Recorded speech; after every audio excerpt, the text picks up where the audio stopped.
मैं जी रनिंग करने वाला मैं अकेला था, पर मेरे साथ मेरा एक साथी था जो मेरी के लिए वीडियो बना रहा था। हाँ। और जिनने मतलब कि मेरा ध्यान भी रखा।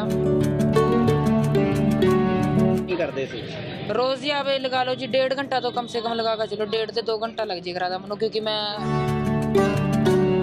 मैं रनिंग करते हुए पहली बार आया हूँ। वैसे मैं आया हूँ यहाँ से मैं जी रस्ते में सबसे पहला फतेहगढ़ साहब मत्था टेकिया, फिर श्री कोतवाल साहब मत्था टेकिया, फिर अपना चमकौर की गढ़ी में मत्था टेकिया, फिर श्री भट्ठा साहब मत्था टेकिया, फिर बाबा बजित्र सिंह जी के स्थान पर भी गए जो साहब। मतलब मैं एथलीट हूँ तो हर ऊपर से एक सिख भी हूँ, तो शुरू से मेरे मन में यही था कि मैं कुछ अपने धर्म जोगा करूँ, तो मैं इस तरीके से अपने धर्म को प्रचार कर रहा हूँ एक तरीके। आप अपना नाम बता के कित्थों आए हो, तुसी सारा कित्थे पहुंचे हो? मैं जी अपना हरियाणे से आया हूँ, अंबाले से। गाँव मेरा मछुंडा है और नाम मेरा अमरप्रीत सिंह है, सन ऑफ सुखवंत सिंह। मैं अपना रनिंग करते हुए अंबाले से 360 किलोमीटर दरबार साहब आया हूँ, और रास्ते में जितने भी गुरुद्वारा साहब थे अपने उनके ऊपर भी विजिट करके आया हूँ। और सीधा यहाँ से श्री दरबार साहब मत्था टेकना मेरा मकसद था इस सफर का। यहाँ से आकर मैं नतमस्तक होया हूँ। अच्छा, इतने नतमस्तक होने वास्ते तुसी पहुंचे कितनी तरीक ਨੂੰ ਤੁਰੇ ਸੀ ਉੱਥੋਂ? मैं जी 9 तारीख ਨੂੰ तुरया था जी। कितने मेंबर तुरे सी? हाँ जी, कितने जाने मेंबर सी? मैं जी रनिंग करने वाला मैं अकेला था, पर मेरे साथ मेरा एक साथी था जो मेरी के लिए वीडियो बना रहा था। हाँ।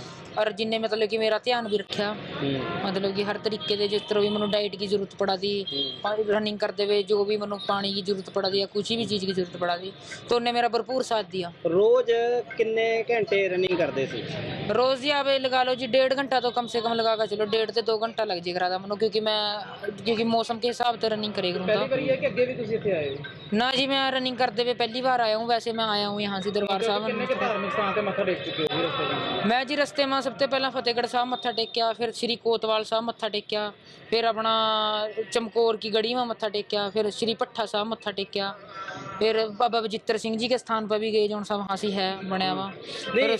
उसके बाद मत्था टेकन आए हो, ਤੁਹਾਡੀ ਇੱਥੇ ਕੋਈ ਸ਼ਰਧਾ ਸੁਖਣਾ ਸੀ, ਤੁਹਾਡੀ ਕੋਈ ਸ਼ਰਧਾ ਸੀ? मैं जी मेरा मोटिव ये था कि जब मतलब कि मैं गेम करे करूँ था, तो मतलब मैं एथलीट हूँ तो हर ऊपर से एक सिख भी हूँ, तो शुरू से मेरे मन में यही था कि मैं कुछ अपने धर्म जोगा करूँ, तो मैं इस तरीके से अपने धर्म को प्रचार कर रहा हूँ एक तरीके से। ये समझ लो कि एक सिख अपने गुरुद्वारा साहब में जा रहा है, लोगों को पता लगेगा हमारे गुरुद्वारे स्थानों के बारे में, पता लगेगा हमारे इतिहासिक स्थानों के बारे में, पता लगेगा जौन बंदे मैंने देखांगे है ना, तो उन्होंने पता लगेगा इस चीज़ के बारे में।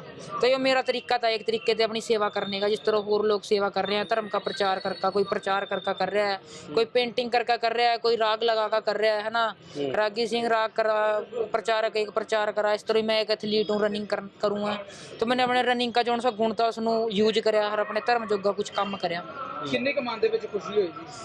जी मन में इतनी खुशी थी, जिस टाइम मैं दरबार साहब पहुंचा मैं रोटी खानी भी भूल गया, सीधा अंदर जाकर मैंने सबसे पहला दर्शन करे हैं। और इससे ज़्यादा होर तो मैं आपको क्या बताऊं, क्योंकि इन चीज़ों शब्दों में बयान करना बहुत मुश्किल होगा। उम्र कितनी है अपनी? उम्र जी मेरी 25 साल हो गई है जी। जिस तरह देखा जा रहा है यूथ नशे वाले तुसी इस तरह के उपराले करते हो, और भी लोगों को की मैसेज देना चाहते हो? मैं उन्होंने यही मैसेज देना चाहूँगा कि भाई सबसे पहला अपने धर्म की कन्नी ना हो अपने, अगर आप धर्म के पक्के होंगे तो ऑटोमेटिक आप नशे से दूर रहेंगे।